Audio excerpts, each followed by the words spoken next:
இப்போது ஒரு state government அப்படின்னு சொன்னோம் அப்படின்னோம்னா உங்களோட சிலபஸில் இருக்கக்கூடிய பாடம் தான். எக்கனாமிக்ஸ் பார்க்கலான்னு சொல்லியிருந்தேன். எக்கனாமிக்ஸ் பார்த்துருவோம், அது பெரிய பாடம் பார்ப்போம். மாநில அரசோட அமைப்பு, அதோட கட்டுப்பாட்டு முறைகள் அப்படின்னா மாநில அரசு 6வது பகுதியில் கொடுத்துருக்காங்க. மாநில அரசை பற்றி 152லேருந்து 237வது விதி வரைக்கும் கொடுத்துருக்காங்க. இதோட வரலாறு அப்படின்னு சொல்லி பார்த்தோம் அப்படின்னோம்னா, மத்திய அரசு மாநில அரசிற்கும் ஒரு தனியான ஒரு நிர்வாக முறை, கூட்டாட்சி முறையை தான் அரசாங்கம் ஏற்படுத்தியிருக்கு. இதில் 6வது பகுதியில் சொல்லியிருக்க மாதிரி 152லேருந்து 237 வரைக்கும் எல்லா மாநிலங்களும் ஒரே மாதிரியான அரசியலமைப்பை தான் பெற்றிருக்கு. எல்லா மாநிலங்களும் ஒரே மாதிரியான அரசியலமைப்பை தான் பெற்றிருக்கு. 152லேருந்து 237 வரைக்கும் 6வது பகுதியில் 152லேருந்து 237 இதைத்தான் இங்கே போட்டிருப்பேன். 6வது பகுதி 152லேருந்து 237 வரைக்கும். அதில் எப்படி இருக்குது பிரிச்சிருக்காங்க, அதோட கட்டமைப்பு எப்படி இருக்குது அப்படின்னா, நிர்வாகம், சட்டமன்றம், நீதித்துறை அப்படி இருக்குது. எல்லா மாநிலங்களும் பாராளுமன்ற அரசாங்க முறையைத்தான் நடைமுறையில் இருக்குது. எல்லா மாநிலங்களிலுமே பாராளுமன்ற அரசாங்க முறை தான் நடைமுறையில் இருக்குது. அது மாதிரி ஆளுநர், முதலமைச்சர், அமைச்சரவை, சட்டத்துறை, நீதித்துறை, செயலகம், மாவட்ட நிர்வாகம் அப்படின்னு செயல்படுது. ஏரியா தெரிஞ்சுக்கணும். அப்புறம் நீங்கள் தெரிஞ்சுக்க அது அப்படியே பழக்கமாயிடும். அரசியலமைப்பு ஆளுநர், அப்போ ஃபஸ்ட்டு எடுத்தோடனே ஆளுநரை பற்றி நிறைய தடவை சொல்லியிருக்கோம். இருந்தாலும் ஆளுநரை பற்றி பார்ப்போம். 153க்கு விதிப்படி எல்லா மாநிலத்திலையும் ஒரு ஆளுநர் இருப்பார். 1956 7வது சட்ட திருத்தம் ஒரு ஆளுநர் 2 அல்லது 2ற்கு மேற்பட்ட மாநிலங்களுக்கு ஆளுநராக பதவி வகிக்கலாம் அப்படின்னு சொல்கிறாங்க. அதாவது 1956 7வது அரசியலமைப்பு திருத்தத்தில் என்ன சொல்கிறாங்க அப்படின்னா, ஒரே ஆளுநர் 2 அல்லது அதற்கு மேற்பட்ட மாநிலங்களுக்கு பதவி வகிக்கலாம் அப்படின்னு சொல்கிறாங்க. இந்த லாஸ்ட் டைம் கொஞ்சம் இதை அப்படியே கேட்டுட்டு போயிட்டீங்க அப்படின்னா உங்களுக்கு ரொம்ப பிரயோஜனமாக இருக்கும்.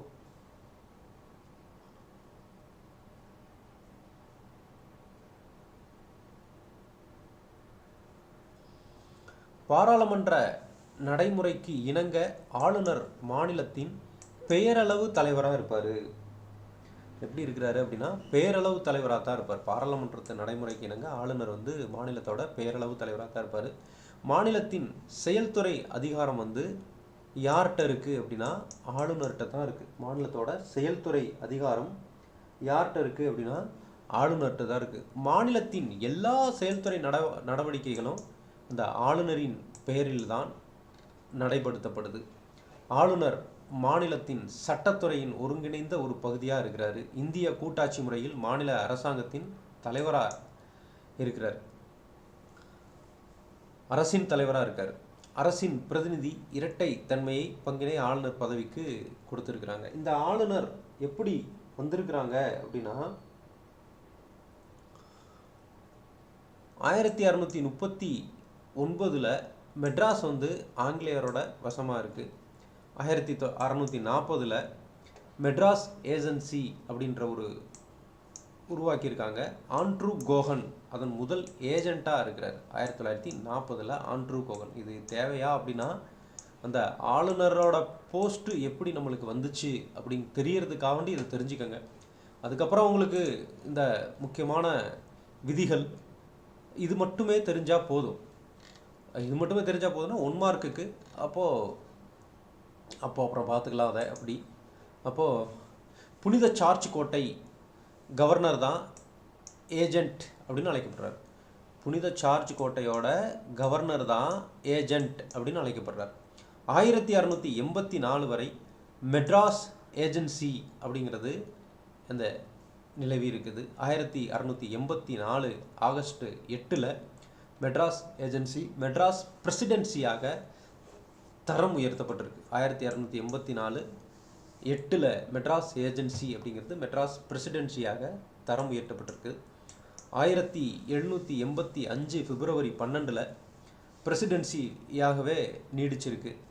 1684 ஆகஸ்ட் 8 எலியூ ஏல் அப்படிங்கிற ஒரு பிரசிடென்சியோட முதல் பிரசிடெண்ட்டாக இருந்தார். இதெல்லாம் அந்த அதாவது கவர்னர் அப்படின்னு சொல்லிட்டு அவர் எப்போ வந்தார், அதாவது எப்படி அது உருவாக்கப்பட்டது அப்படிங்கிறத மட்டும் தெரிஞ்சுக்கோங்க.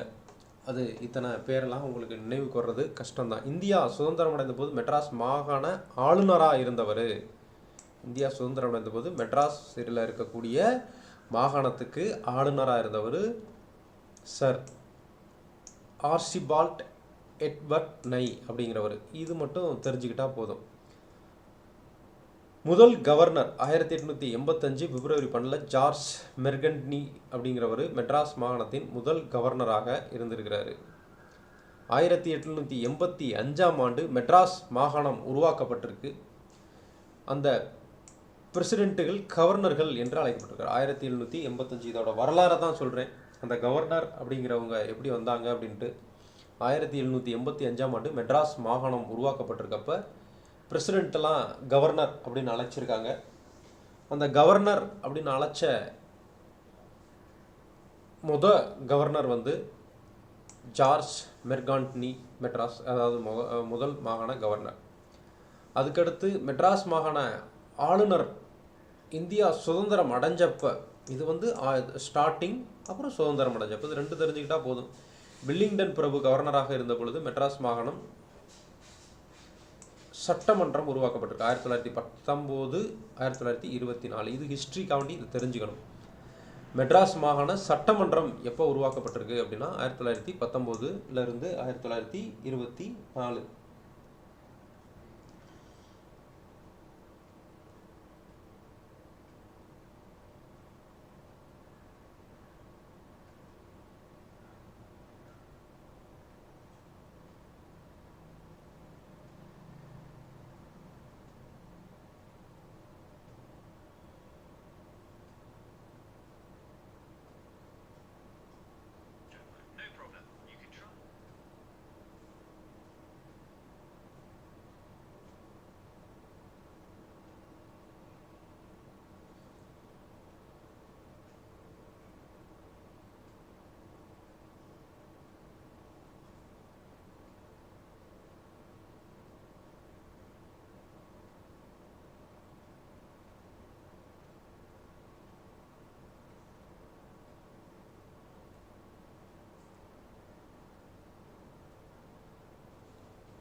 அதோட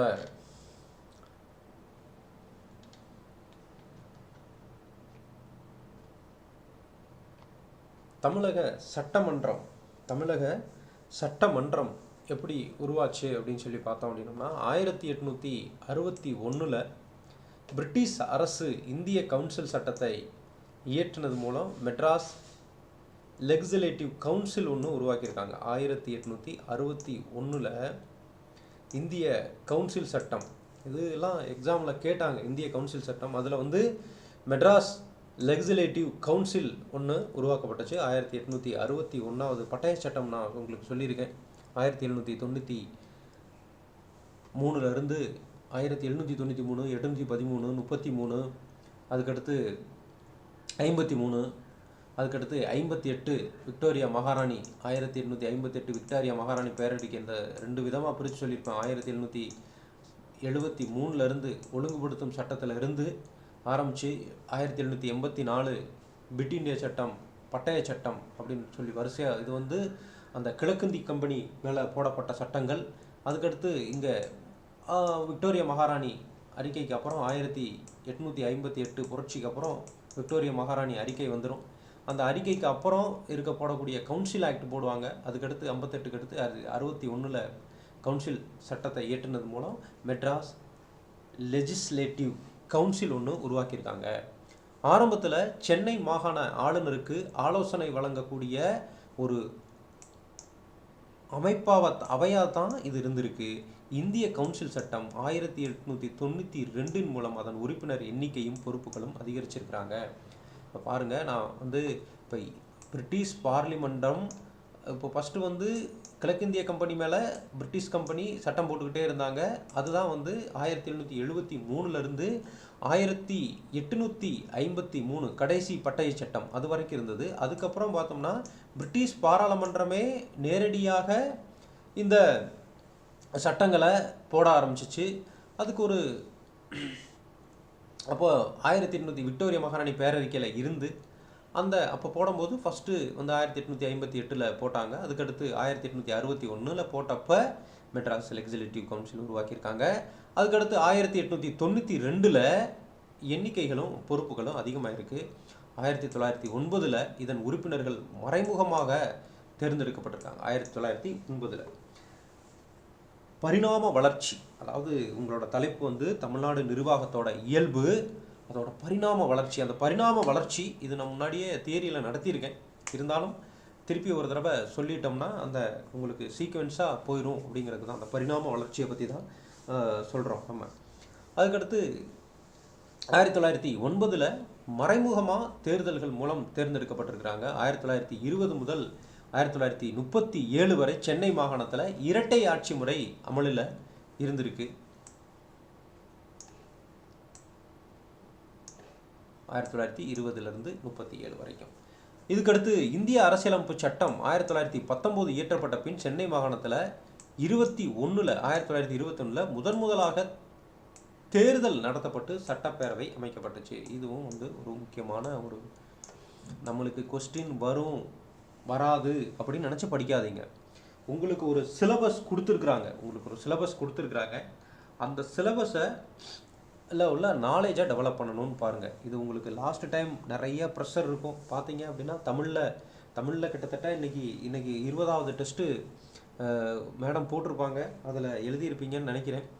அந்த டெஸ்ட்டு தமிழ்லையும் ரீசனிங்கையும் அது ஒரு பார்ட்டு ரெகுலராக பார்க்குற மாதிரி. மற்றபடிக்கு இது ஜிஎஸ்சில் இதில் ஹிஸ்ட்ரியும் நம்ம பாலிட்டியும் 50 மார்க்கு அந்த இதில் எல்லாத்தையும் சேர்ந்து படிக்கணும். நான் பாட்டுக்கு எதையாவது ஒன்று தெரியாத கொண்டு எடுத்து விட்டு சொல்லிவிட்டு போயிடுவேன். ஆனால் அதெல்லாம் நினச்சி பயப்படாதீங்க. இது வந்துச்சுன்னா லாபம். அது மாதிரி தான் ப்ரெஷர் ஹேண்டில் பண்ணுங்கள். கடைசியில் ஒன்றும் பிரச்சனை இல்லை. அந்த கடைசி 3 மணி நேரத்தில் நீங்கள் என்ன பண்ண போகிறீங்களோ அதுதான் உங்களுக்கு மார்க். சென்னை புனித சார்ஜ் கோட்டையில் 1921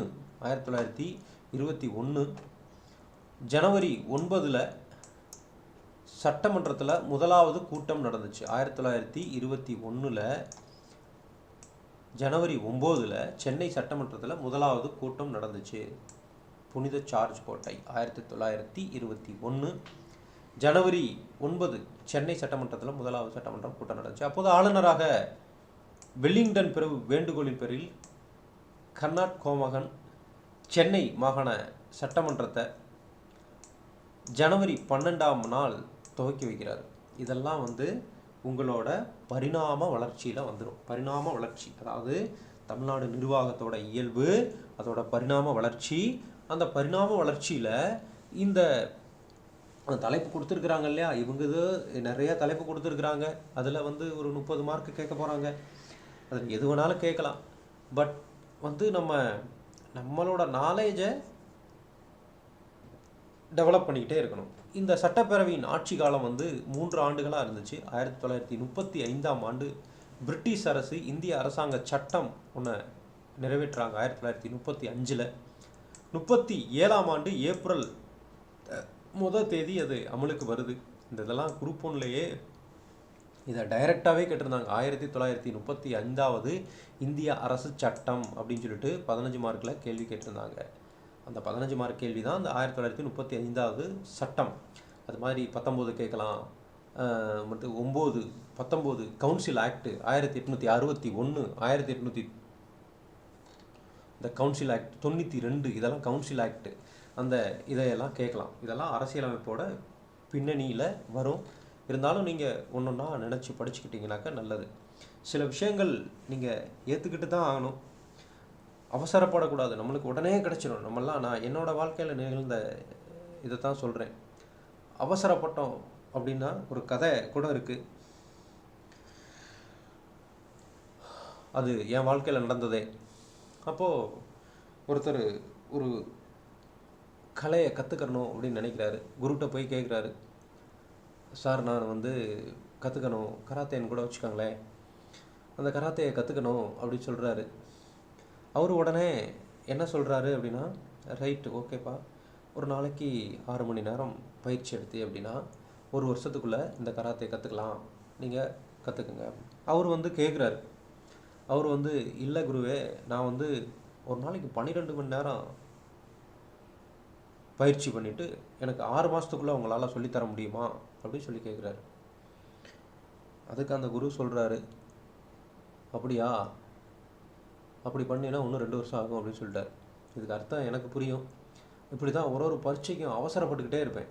அவசரப்பட்டுக்கிட்டே இந்த 2009 ஆரம்பித்த நம்ம பயணம் 2009 அவசரப்படும். கடைசி டயத்தில் அவசரப்படும். அந்த எக்ஸ்பீரியன்ஸ் தான் இதில். அவசரப்படாதீங்க, நிதானமாக அந்த வழி அது மாதிரி அந்த டூரேஷன் இதை கடந்து வாங்க, உங்களுக்கு அது கரெக்டாக இருக்கும். ஏன்னா மைண்டு நம்மளுக்கு எவ்வளவு தூரத்துக்கு நம்ம வளர்ந்த சூழ்நிலை, நம்ம படிக்கிற படிப்பு, நம்மளோட ஆர்வம், நம்மளோட டிஸ்ட்ரக்ஷன் ஆகாமல் இருக்கிறது, இது எல்லாம் சேர்ந்து தான் உங்களுக்கு அந்த எக்ஸாமில் கை கொடுக்கும்.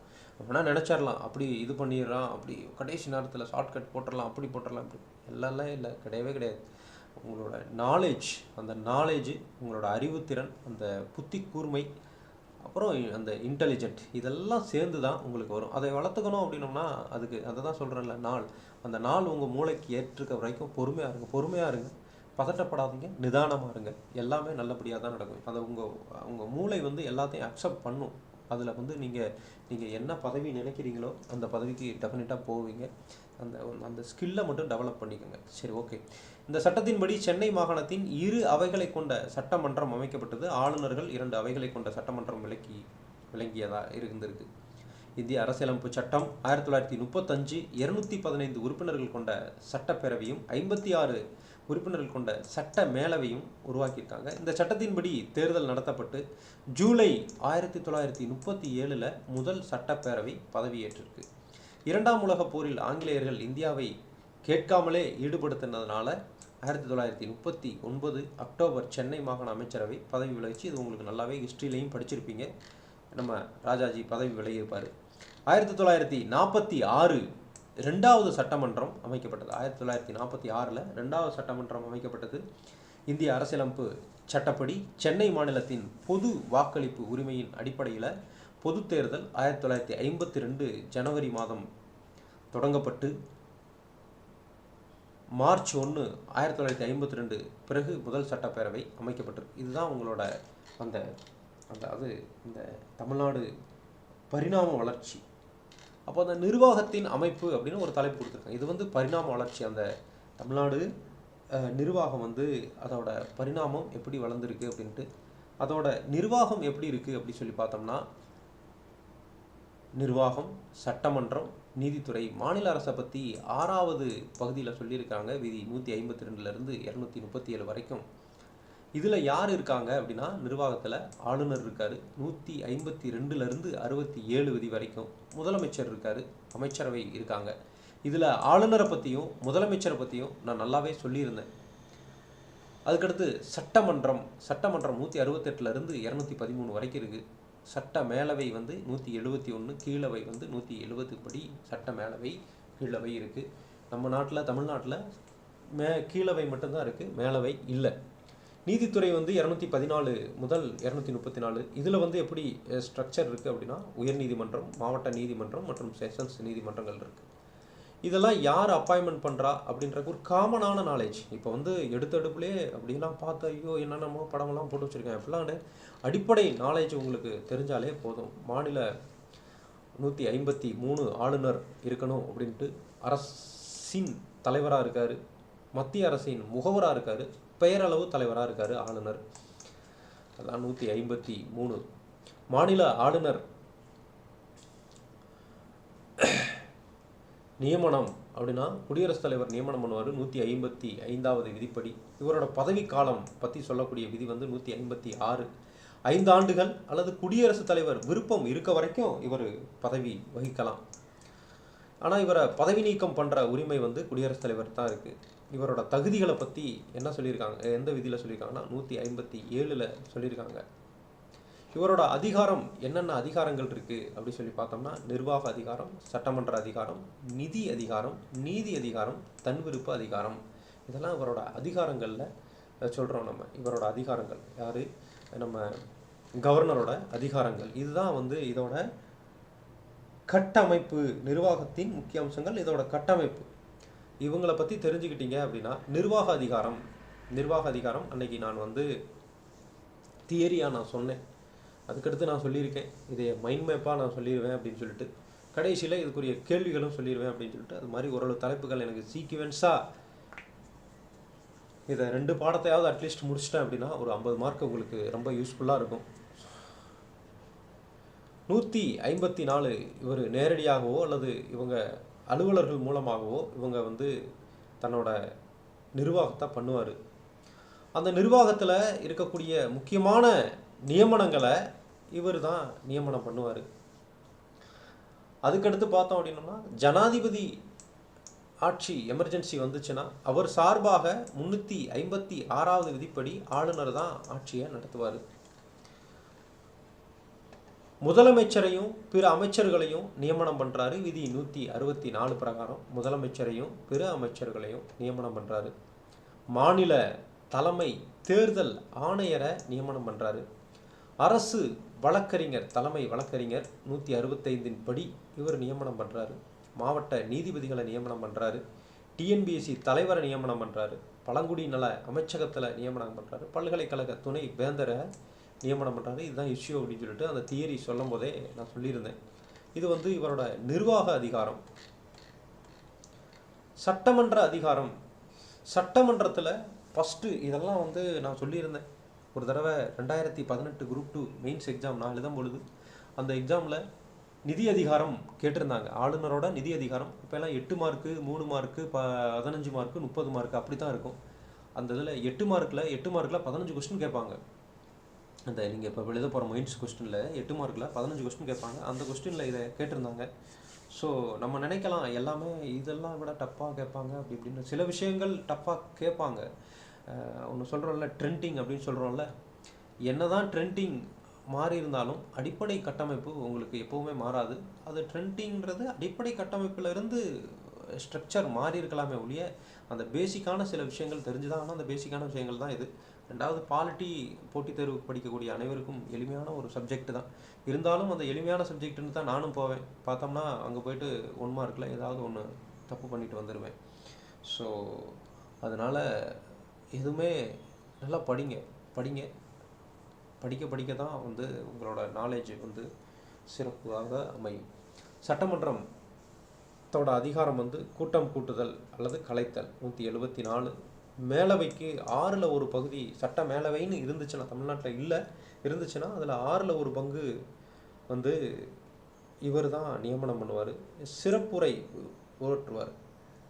வந்து அவை தொடங்கின உடனே அதோட சிறப்புரை நிகழ்த்துவார். அதில் 176வது விதிப்படி அவசர சட்டம், சட்டமன்றம் கூடலை அப்படின்னா இவர் அவசர சட்டம் போடலாம். 213 அதை பற்றி சொல்கிறாங்க.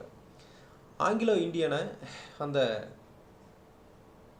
ஒரு உறுப்பினரை இவர் நியமனம் பண்ணலாம். அந்த விதி 333 படி. சபாநாயகர், துணை சபாநாயகர் பதவி காலி சட்டமன்ற தலைவரை நியமனம் பண்ணலாம். கடைசி டயத்துலலாம் மெயின்ஸுக்கு பார்த்துட்டு போகும்போது இந்த மாதிரி கீவேர்டு தான். அங்கே போயிட்டு வேர்டு மேக் பண்ணிடலாம் வார்த்தைகளை. ஆனால் அந்த கீவேர்டை வந்து நீங்கள் வந்து ஞாபகம் வச்சுக்கிட்டீங்க அப்படின்னா மற்றது அழகாக ஞாபகத்துக்கு வந்துடும் உங்களுக்கு. மற்றதெல்லாம் ஈஸியாக ஞாபகத்துக்கு வந்துடும். ஃபஸ்ட்டு அந்த கீவேர்டு ரொம்ப முக்கியம். அதுக்கடுத்து சபாநாயகர், துணை சபாநாயகர் காலி இருக்கும்போது அதை நியமனம் பண்ணுவார். மசோதா ஒப்புதல் அளித்தல் அல்லது நிராகரிக்கலாம், ஜனாதிபதிக்கு பரிந்துரை பண்ணலாம் அப்படின்றது விதி 200 சொல்லுது. அன்னைக்கு இது வந்து எல்லாமே சட்டமன்ற அதிகாரம். அதுக்கடுத்து பார்த்தீங்க அப்படின்னா நீதி அதிகாரம், தலைமை வழக்கறிஞரை இவர் தான் நியமனம் பண்ணுறாரு. விதி 165 படி. மன்னிக்கக்கூடிய அதிகாரம் இருக்குது இவருக்கு 161 படி. மாவட்ட நீதிபதியை நியமனம் பண்ணுறாரு 233 படி. உயர்நீதிமன்ற நீதிபதி நியமனம் பண்ணும்போது குடியரசுத் தலைவர் இவரோட டிஸ்கஸ் பண்ணி தான் அதைய நியமனம் பண்ணுவார். நிதி அதிகாரம் அப்படின்னு சொல்லி பார்த்தோம்னா இதான் நான் சொன்ன மாதிரி 8 மார்க்குக்கு கேட்டு வச்சுருந்தாங்க. நான் நீதி அதிகாரம் நினச்சி தப்பாக எழுதி வச்சிட்டேன். ஒரு வேளை அப்பயே இதை சரியாக எழுதியிருந்தோம் அப்படின்னோம்னாக்க எனக்கு கிடச்சி எல்லாம் 2021. ஆனால் இது கொஞ்சம் அதிகமான இதுக்கு போயிருப்பேன். சரி, ஆண்டு நிதி அறிக்கை அறிமுகம் வந்து 202. இதை மாற்றி எழுதி வச்சேன். நீதியா அப்படின்னு சொல்லிட்டு எனக்கு கடைசி வரைக்கும் கன்ஃபியூஸ் ஆகுது. அது மாதிரி என்ன கேள்வி பதட்டப்படாமல் எழுதணும். அங்கே இப்போ நீங்கள் படிக்கிறப்பயே பதட்டப்பட்டீங்கன்னா அங்கே எழுதுகிறப்பையும் பதட்டம் தான். அப்படி நிதானம் தான் வெற்றியின் முதல் படி. இதை மீண்டும் மீண்டும் ஏன் சொல்கிறேன்னா நான் அப்படி இருந்தேன், அதனால் அப்படி சொல்கிறேன். நிதானமாக பொறுமையாக, ரொம்ப பொறுமையாகவும் இருக்க தேவையில்லை. ஓரளவுக்கு பொறுமையாக இருந்தால் அட்லீஸ்ட்டு கற்றுக்கலாம். இப்போ அவசரப்பட்டு கடைசி வரைக்கும் நீங்கள் என்னத்துக்கு போகணும்னு நினச்சிங்களோ அது போக முடியாமல் போயிடும். கடைசியும் உங்களோட முடிவும் அப்படி தான் இருக்கும். ஆனாலும் சூழ்நிலை இந்த மாதிரிலாம் இருக்குது. ஸோ அதனால் என்ன கொஸ்டின் கேட்டிருக்கிறாங்க அப்படிங்கிறத நீங்கள் பாருங்கள். என்ன கொஸ்டின் அவங்க கேட்டிருக்காங்க, அந்த கொஸ்டினுக்கு தகுந்த பதில் தான் நம்ம அளிக்கணும். அது மாதிரி நிதிநிலை அறிக்கை வந்து 202 படி நிதிநிலை அறிக்கை அளிப்பார். ஆண்டுக்கு ஒரு முறை நிதி ஆணையம் அமைப்பார். அவசர நிதியிலிருந்து நிதி ஒதுக்கீடு பண்ணுவார். பண மசோதாவுக்கு இவர் தான் ஒப்புதல் கொடுப்பார். மானிய கோரிக்கைகளுக்கு ஆளுநர் பரிந்துரை வந்து ரொம்ப முக்கியமான விஷயம். தன்விருப்ப அதிகாரம் இது ரொம்ப முக்கியம். இன்றைக்கி இருக்கக்கூடிய மேக்சிமம் இஷ்யூஸ் எல்லாம் இந்த தன்விருப்ப அதிகாரத்தினால வரும். மகாராஷ்டிராவில் வந்துச்சு. ஸோ 356 பயன்படுத்தி இவர் பயன்படுத்த மாட்டார். நேஷனல் எமர்ஜென்சி போட்டாங்க அப்படின்னா இவங்க அவசர நிலை ஸ்டேட் எமர்ஜென்சி போட்டாங்கன்னா இவர் அந்த தன்விருப்ப அதிகாரத்தை பயன்படுத்தி இதை வந்து அவசர நிலை பிரகடனப்படுத்தலாம். குடியரசுத் தலைவர் பரிந்துரைக்கு மசோதாவை நிறுத்தி வைக்கலாம். விதி 200 சொல்லுது. ஸோ 42வது திருத்தம் 1977 அமைச்சரவையின் ஆலோசனை ஆளுநருக்கு கட்டாயம் இல்லை அப்படின்னு சொல்கிறாங்க. குடியரசுத் தலைவருக்கு இல்லாத அதிகாரம் இவருக்கு இருக்குது. என்ன அப்படின்னா முதலமைச்சர் நியமனம். குடியரசுத் தலைவருக்கு இல்லாதது வந்து இந்த அமைச்சரவையின் ஆலோசனை ஆளுநருக்கு கட்டாயம் இல்லை அப்படின்னு சொல்லிட்டு முதலமைச்சரோட நியமனம் வந்து 164 பிற அமைச்சர்களையும் முதலமைச்சரையும் நியமனம் பண்ணுறது. இதுதான் வந்து தன்விருப்ப அதிகாரம்.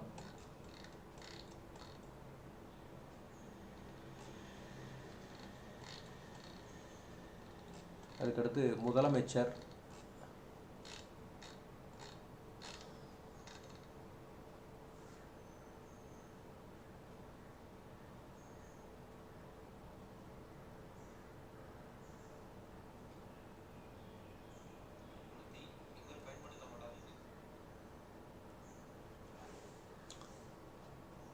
மாவட்ட நிர்வாகம்.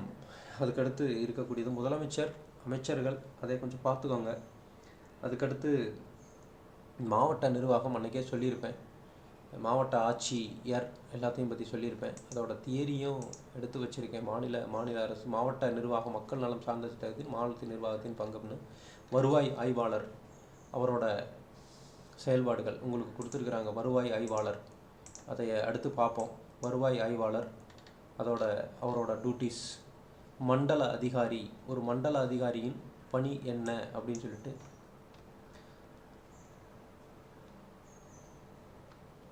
மாவட்ட வருவாய் அலுவலர்,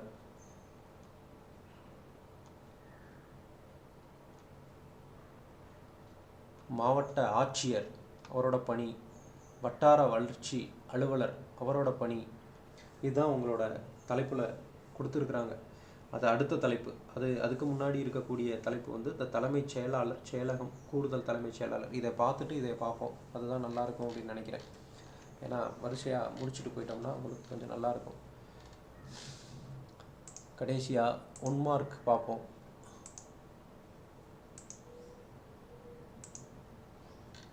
ஹிஸ்ட்ரியில் ரொம்ப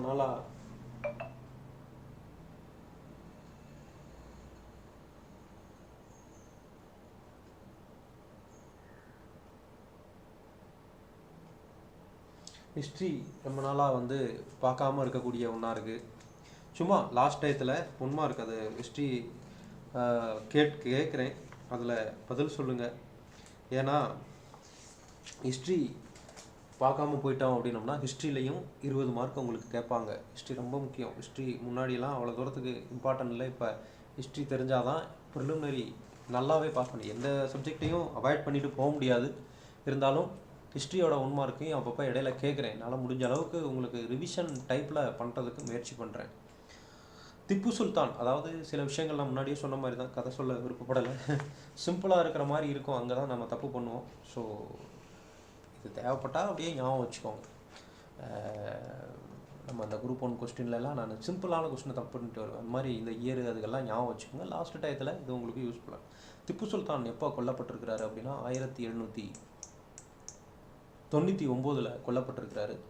முதல் அச்சகம், தமிழ் அச்சகம் எங்கே ஸ்டார்ட் பண்ணியிருக்கிறாங்க அப்படின்னா தரங்கம்பாடியில் ஸ்டார்ட் பண்ணியிருக்கிறாங்க.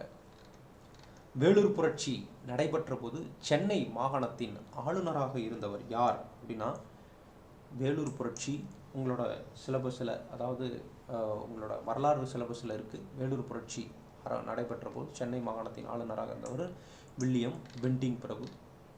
பின் வருவனவற்றுள் எது தவறாக பொருந்தி இருக்கு அப்படின்னா, வேலூர் கழகம் 1806 அதுவும் தவறு. 2வது தமிழ்ச்சங்கம் கபாடபுரம், 3வது தமிழ்ச்சங்கம் மதுரை, இதுவும் தவறு, இதுவும் தவறு, மாற்றி கொடுத்துருக்கேன்.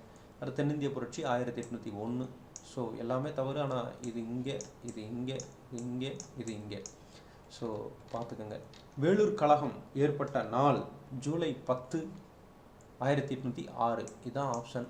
இந்த லாஸ்ட் டயத்தில் ஜூலை 10 12 அந்த மாதிரி உங்களுக்கு வரக்கூடாது, அந்த மாதிரி அந்த குழப்பம் வரக்கூடாது அப்படிங்கிறது தான் நம்மளோட ஐடியா. அதனால தான் வந்து இந்த லாஸ்ட் டயத்தில் அந்த டேட்டை பற்றும் கதைகள்லாம் சொல்லாமல், கதைகளும் நான் நிறைய சொல்லியிருக்கேன் இந்த வேலூர் புரட்சியை பற்றியெல்லாம். ஸோ கதைகள்லாம் சொல்லாமல் அந்த டேட்டை பற்றி மட்டும் சொல்கிறது. ஸோ அது உங்களுக்கு யூஸ்ஃபுல்லாக இருக்கும். 1857 நடைபெற்ற சிப்பாய் புரட்சிக்கு முன்னோடியாக அமர்ந்தது என்ன அப்படின்னா வேலூர் கழகம் தான் இதுக்கோட முன்னோடியாக இருந்துச்சு. இந்த சிப்பாய் புரட்சிக்கே வேலூர் கழகம் நம்ம முன்னோடியாக இருந்துச்சு. அது கேட்பாங்க.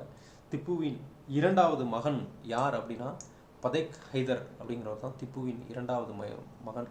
திப்புவின் மகளோட திருமணம் எப்போ நடந்துச்சு அப்படின்னா ஜூலை 9 அந்த நைட்டில் தான் நடந்திருக்கும். ஜூலை 9 அந்த நைட்டில் நடந்து தான் சிப்பாய்கள் எல்லாத்தையும் பேசி அவங்க திட்டம் போடுவாங்க. 10 வந்து இதாயிரும். வேலூர் கோட்டையை மீட்ட ஆங்கிலேய தளபதி யார் அப்படின்னு சொல்லி பார்த்தோம்னா, வேலூர் கோட்டையை மீட்டது வந்து கில்லஸ்பி. அடக்கிடுவார், புரட்சியை அடக்கிடுவார். இந்த ஹிஸ்ட்ரியெல்லாம் நீங்கள் நல்லாவே படிச்சிருப்பீங்க. இந்த ஹிஸ்ட்ரி சொல்லக்கூடிய நேரம் அல்ல. இப்போ வந்து அந்த பாயிண்ட்ஸுகளை நோட் பண்ணக்கூடிய நேரம். அந்த பாயிண்ட்ஸ், அந்த கில்லஸ்பி அப்படிங்கிறது இங்கே 4 பேர் கொடுத்துருப்பாங்க. அதில் அந்த அந்த பேரில் நம்ம குழப்பம் இல்லாமல் இருக்கணும் அப்படின்னோம்னா அந்த லாஸ்ட் டயத்தில் அந்த ரிவிஷன் ரொம்ப முக்கியம். கீழ்கண்ட வாக்கியங்களில் வேலூர் புரட்சிக்கான தோல்விக்கான காரணங்கள், புரட்சி முறையாக தலைமை கிடையாது, அதுதான் ரொம்ப முக்கியம். கிளர்ச்சி நல்லா திட்டமிடப்படலை, இராணுவ வீரர்களுக்கு இந்திய அரசிடம் வந்து எந்த ஒரு உதவியுமே கிடையாது, திப்பு பிள்ளைகளுக்கு போதுமான பயிற்சி கிடையாது அப்படின்லாம் கிடையாது.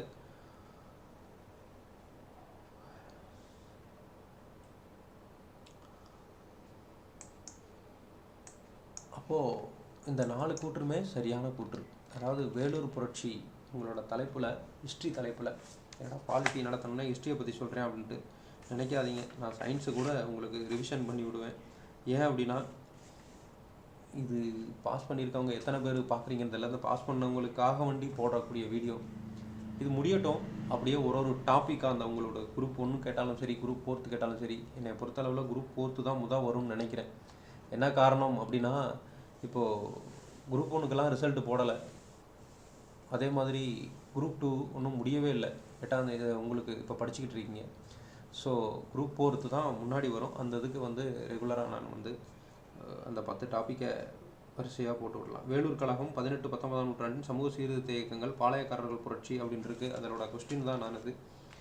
ஸோ இதை விட டப்பாக கேட்டாலும் சரி, எப்படி கேட்டாலும் சரி, கான்செப்ட் ஒன்றா தான் இருக்கும். திப்பு சுல்தான் மரணத்துக்கு பிறகு வேலூர் கோட்டையில் சிறைப்படுத்தப்பட்ட திப்பு சுல்தானின் உறவினர்களால் இந்த புரட்சி மேற்கொள்ளப்பட்டது அப்படின்னு சொல்லியிருக்காங்க. ஆமாம், இந்த புரட்சி மூலக்காரனாக விளங்கியவங்க வந்து சிப்பாய்கள், பாளையக்காரர்கள் வழி வந்தவர்கள் தான் அப்படின்னு சொல்கிறாங்க. ஆமாம், அந்த கோட்டையை சுற்றி இருந்தது யார் அப்படின்னு சொல்லி பார்த்தோம்னா அந்த சிப்பாய்கள் தான் அங்கே குடியிருப்பு பகுதிகளாக இருந்திருப்பாங்க. அந்த பாளையக்காரர்கள் வழி வந்தவர்கள் தான். ஸோ இதுதான் வந்து ரெண்டுமே சரியான கூற்று தான். அதுக்கடுத்து பார்த்தோம் அப்படின்னோம்னா, தலைமை இராணுவ தளபதியாக இருந்த ஜான் கெடராக் அறிமுகப்படுத்திய இராணுவ சீர்திருத்தங்கள் வேலூர் புரட்சிக்கு வித்திட்டது அப்படி சொல்கிறாங்க. அதுக்கடுத்து அதுவும் சரி, அந்த ஜான் கெடராக் அப்படின்ற ஒரு ஆரம்பிக்கப்பட்ட இராணுவ சீர்திருத்தங்கள் தான் வேலூர் புரட்சிக்கு காரணமாக இருந்துச்சு. செம்மொழியாக உயர்த்தப்பட்டுள்ள தமிழ்மொழி செம்மொழி தரவரிசையில் 8வது இருக்குது. இது ரெண்டும் சரிதான். இந்து வீரர்கள் தங்கள் நெற்றியில் சமயக்குறிகளை இடக்கூடாது என்றும், முஸ்லிம் வீரர்கள் தங்கள் தாடி மீசைகளை வெட்டி சுத்தமாக வைத்துக் கொள்ள வேண்டும் என்றும் ஆங்கிலேயர்கள் புதிய சில கட்டுப்பாடு தான் வேலூர் புரட்சிக்கு வழிவகை செய்தது. கரெக்டு தான். இதுவும் ரெண்டுமே சரியான கூற்று தான். ஆங்கிலேய கிழக்கிந்திய கம்பெனிக்கு எதிர்ப்பட புரட்சியில் ஈடுபட வேண்டும் என்னும் ரகசிய திட்டம் திப்புவின் மைந்தரால் துவங்கப்பட்டது. தென்னிந்திய புரட்சி தோன்றிய ஆண்டு 1801. தென்னிந்திய புரட்சி எப்போ தோன்றுச்சு அப்படின்னா 1801. ஆங்கிலேயர்களை தாக்கி வேலூர் கோட்டையை கைப்பற்றிய நாள் என்ன நாள் அப்படின்னா ஜூலை 10, 1806. ஜூலை 10, 1806 ஆங்கிலேயர்களை தாக்கி வேலூர் கோட்டையை கைப்பற்றினார். வேலூர் புரட்சி எப்போ ஏற்பட்டுச்சு அப்படின்னா 1806. தமிழ்நாட்டில் பொற்காலம் என்று அழைக்கப்படக்கூடிய காலம் வந்து சேர சோழ பாண்டியர் அப்புறம் பல்லவர் காலமும் பொற்காலம் அப்படின்னு தான் சொல்கிறாங்க. வேலூர் புரட்சிக்கான காரணங்கள் என்னன்னா, இந்திய இராணுவத்தில் புகுத்தப்பட்ட கடுமையான சட்டங்கள், கட்டுப்பாடுகள், புதிய கருவிகள், இந்து சிப்பாய்கள் காதணி நெற்றில, இது கரெக்டு. முஸ்லீம் தங்களுடைய தாடி மீசை, இதுவும் கரெக்டு. தளபதி அக்னி என்பவர் அறிமுகப்படுத்திய புதிய வகை தலைப்பாகை. புதிய வகை தலைப்பாகை அணிய மறுத்ததால் 900 முதல் 1500 கசையடி, இது தப்பு. இது 3 ரைட்டு. ஸோ இதுதான் புரட்சிக்குடைய காரணம். வேலூர் புரட்சியை அடக்கிய ஆங்கிலேய தளபதி வந்து கிலஸ்பி அப்படிங்கிற தளபதி தான் வந்து அடக்கியிருப்பார். திப்புவின் குடும்பத்தினர் எங்கு அழைத்து செல்லப்பட்டிருக்காங்க அப்படின்னா அவங்க கல்கத்தாவுக்கு அழைத்து செல்லப்பட்டிருக்காங்க. இது ஒரு சும்மா ஒரு 20 கேள்வி டெய்லியும் இந்த மாதிரி ஹிஸ்ட்ரியிலையும் 20 கேள்வி உங்களுக்கு ஏதோ ஒன்று கேள்விகளை ஒரு பாடம் நடத்தினா போர் அடிக்கும், இல்லாட்டி இந்த மாதிரி மைண்ட் மேப்பை காட்டினா போர் அடிக்கும் உங்களுக்கு. இந்த மாதிரி கேள்வியை அப்பப்போ கட்டி ஒரு மிக்சிங்காக நான் உங்களுக்கு சொல்லி கொடுத்துட்டேன் அப்படின்னா உங்களுக்கு யூஸ்ஃபுல்லாக இருக்கும் அப்படின்னு நினைக்கிறேன். Okay, thank you. நல்லா படிங்க. நைட்டு வந்து கிளாஸ் பார்த்துருப்பீங்க அப்படின்னு நினைக்கிறேன். நைட் கிளாஸும் பாருங்கள். எக்கனாமிக்ஸு இன்றைக்கி தமிழ்நாடு பொருளாதாரம் இன்றைக்கி மார்னிங் எடுக்க வேண்டியது தான். ஸோ ஈவினிங் எடுத்துடலாம். தமிழ்நாடு இந்த நிர்வாக கட்டமைப்பு ரொம்ப நாளாக கேட்டுக்கிட்டே இருந்தாங்க, அதனால தான் அதை ஸ்டார்ட் பண்ணி சொல்லி விட்டாச்சு. Okay, thank you.